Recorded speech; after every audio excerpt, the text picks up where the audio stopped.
Hello my dear students. बेटा आज की क्लास में हम डिस्कस करने वाले हैं बहुत ही interesting topic that is electrochemical series. Now what is electrochemical series? This is the series in which elements are arranged in increasing order of their standard reduction potential, and this series is also called as activity series. तो यहाँ पे हो क्या रहा है, जो standard reduction potential हम पिछले वाले वीडियो लेक्चर्स में देख रहे थे कि यहाँ पे जितना कैथोड के ले लो या एनोड का ले लो, हम क्या लेने वाले थे? एसआरपी ही ले रहे थे, है ना। तो उसी उसी चीज के बारे में अब ये सीरीज आ चुकी है। तो इस सीरीज में एलिमेंट्स जो है वो अरेंज होते हैं किस ऑर्डर में? Increasing order of their standard reduction potential. तो चलिए देखते हैं कि ये सीरीज में किस तरह से आपके पास हमारे पास वैल्यूज आती हैं। बेटा ये है हमारी इलेक्ट्रोकेमिकल सीरीज जो आप एनसीईआरटी में भी देख सकते हैं। तो यहाँ पे आप ध्यान से देखें तो बीच में आ रहा है आपका हाइड्रोजन। ठीक है, हाइड्रोजन जिसकी स्टैंडर्ड रिडक्शन पोटेंशियल कितना है? 0 है, जिसको हम SHE भी कह रहे थे, है ना। अब हाइड्रोजन के ऊपर की जो वैल्यूज हैं वो सारी ही पॉजिटिव SRP वाली हैं। ठीक है, पॉजिटिव SRP है। और इसकी जो नीचे की वैल्यूज हैं सारी वो नेगेटिव SRP है। ठीक है, तो यहाँ पे जो सबसे ज्यादा नेगेटिव है वो कौन है? लिथियम है, जिसकी जो है -3.05 है। और फ्लोरीन की अगर मैं बात करूं तो यहाँ पे इसका जो है वो सबसे हाई रहेगा, दैट इज 2.87। ठीक है जी। तो अब देखो यहाँ पे अगर मैं बात करूं कैथोड और एनोड की, तो वो हम किस तरह से कंसीडर करते हैं कि कौन सा कैथोड रहेगा और कौन सा एनोड रहेगा। अब देखो बेटा, जिसका सबसे ज्यादा स्टैंडर्ड रिडक्शन पोटेंशियल रहेगा, मोर स्टैंडर्ड रिडक्शन पोटेंशियल।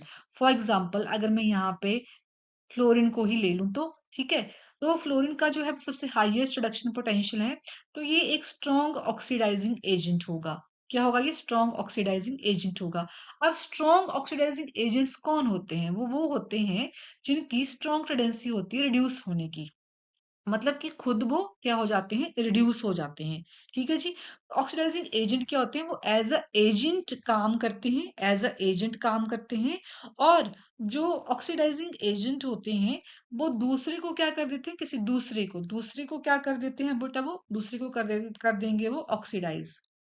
दूसरे को क्या कर देंगे? वो ऑक्सीडाइज कर देंगे और खुद क्या हो जाएंगे? रिड्यूस हो जाएंगे। ठीक है, जैसे आप इस तरह से कंसीडर कर लो कि कोई रिच पर्सन है और वो रिच पर्सन जो है वो किसी दूसरे गरीब इंसान को मनी दिए जा रहा है। अब एक पॉइंट पे क्या होगा? वो रिच है, वो दूसरे को मनी दे रहा है, लेकिन धीरे धीरे धीरे क्या होगा कि वो खुद गरीब हो जाएगा, है ना। अपना सारा पैसा किसी और को दे देगा, खुद वो गरीब हो जाएगा और दूसरा पर्सन जो है वो अमीर हो जाएगा। तो यहाँ पर भी वही हो रहा है। तो वो ऑक्सीडाइजिंग एजेंट, लेकिन वो एजेंट दूसरे को ऑक्सीडाइज कर रहा है। दूसरे को ऑक्सीडाइज करते करते करते करते वो खुद क्या हो जाता है? फिर रिड्यूस हो जाता है। तो अब यहाँ पे ये क्या हो गया बेटा? रिड्यूस हो गया। रिड्यूस का मतलब हो कि उसकी क्या हो गई? रिडक्शन हो गई, है ना। उसकी क्या हो गई? रिडक्शन हो गई। तो हमें पता है कि रिडक्शन कहाँ होती है बेटा? कैथोड पे होती है। ठीक है, रिडक्शन कहाँ होती है? कैथोड पे होती है। तो इसीलिए जिसकी रिडक्शन हो रही है, जो स्ट्रॉन्ग ऑक्सीडाइजिंग एजेंट है, वो क्या बन गया? फिर अब एज अ कैथोड एक्ट करेगा। तो यहाँ पे फ्लोरीन जो है, मान लीजिए फ्लोरीन तो हमेशा ही कैथोड ही रहेगा क्योंकि सबसे ज्यादा हाईएस्ट वैल्यू तो इसी की है ना। लेकिन अगर मैं जिंक और कॉपर सेल की बात करूं, हमने जिंक और कॉपर सेल डिस्कस किया था, है ना। तो उस केस में आप देखो, ये रहा आपके पास जिंक, ये रहा जिंक, और ये रहा हमारे पास कॉपर। कॉपर की पॉजिटिव वैल्यू है, कॉपर जो है वो एज अ कैथोड एक्ट कर रहा है ना। और जिंक की नेगेटिव वैल्यू है, तो जिंक जो है वो एज अ एनोड एक्ट कर रहा है। और अगर हम इस पॉइंट ऑफ व्यू से भी देखें कि स्ट्रॉन्ग ऑक्सीडाइजिंग एजेंट है, तो उसकी टेंडेंसी रिड्यूस होने की, और वो कैथोड एक्ट कर रहा है, तो वो भी यहाँ पे फुलफिल हो रही है। क्योंकि देखो यहाँ पे कॉपर जो है वो क्या है? ऑक्सीडाइजिंग एजेंट है। ऑक्सीडाइजिंग एजेंट है मतलब खुद क्या होगा? वो रिड्यूस हो जाएगा और दूसरे को क्या कर देगा? ऑक्सीडाइज कर देगा। और ये जिंक जो है ये क्या है बेटा? फिर यहाँ पे ये बन गया आपका रिड्यूसिंग एजेंट। ये क्या बन गया? आपका रिड्यूसिंग एजेंट बन गया। मतलब कि लिथियम आयन जो है यहाँ पे वो स्ट्रॉन्ग रिड्यूसिंग एजेंट बनेगा, और फ्लोरीन जो होगा वो स्ट्रॉन्ग ऑक्सीडाइजिंग एजेंट होगा। फिर वेरी वेरी इंपॉर्टेंट पॉइंट्स। अगर मैं ये कहूं कि टॉप टू बॉटम मतलब ऊपर से नीचे की तरफ क्या हो रहा है? ऊपर से नीचे की तरफ आपके जो रिड्यूसिंग एजेंट है वो स्ट्रांग होते जा रहे हैं। और अगर मैं नीचे से ऊपर की बात करूं तो उस केस में क्या हो रहा है कि आपके ऑक्सीडाइजिंग एजेंट स्ट्रांग होते जा रहे हैं। तो यहाँ पे देखो बेटा लिखा भी है, क्या लिखा हुआ है कि increasing strength of oxidising agent. ऊपर की तरफ को एरो देखो, और यहाँ पे लिखा हुआ है increasing strength of reducing agent, मतलब नीचे की तरफ को। तो यहाँ से हमें क्या क्या क्लैरिटी मिली, हमें ये क्लैरिटी मिली कि हाइड्रोजन जो है वो एक्सटेंडेड हाई एक्शन पोटेंशियल रहेगा उसका, दैट इज 0। उसके ऊपर सारी वैल्यूज आपकी पॉजिटिव होंगी और उसके नीचे की सारी वैल्यूज जो है हमारी वो क्या होंगी, नेगेटिव होंगी। हाईएस्ट नेगेटिव वैल्यू वाला जो भी आयन रहेगा यहाँ पे वो स्ट्रॉन्ग रिड्यूसिंग एजेंट होगा, ठीक है जी। और जिसकी हाईएस्ट पॉजिटिव वैल्यू होगी वो स्ट्रॉन्ग ऑक्सीडाइजिंग एजेंट होगा। तो जो स्ट्रॉन्ग ऑक्सीडाइजिंग एजेंट होगा वो एज अ कैथोड एक्ट करेगा, और जो स्ट्रॉन्ग रिड्यूसिंग एजेंट होगा वो एज अ एनोड एक्ट करेगा। ई ई सेल की अगर मैं बात करूं यहाँ पे, तो हमें पता है कि ई सेल निकालने के लिए हम क्या करते हैं, हम करते हैं ई कैथोड माइनस ई एनोड, ठीक है जी।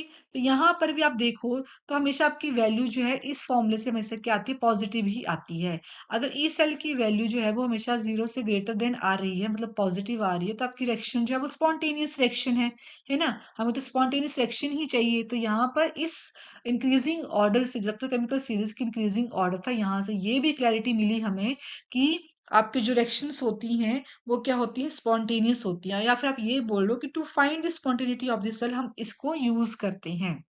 ये भी क्या होगी बेटा, इसकी एप्लीकेशन होगी। जैसे कि देखिए एप्लीकेशन ऑफ इलेक्ट्रोकेमिकल सीरीज, तो इसकी फर्स्ट जो एप्लीकेशन है वो क्या रहेगी आपकी, to find spontaneity of the cell. तो वो हम ऑलरेडी देख चुके हैं। तो इससे हमें ये पता चला कि आपका जो कैथोड होगा, जो ई कैथोड होगा, वो ऑलवेज क्या होगा, ई एनोड से ज्यादा रहेगा।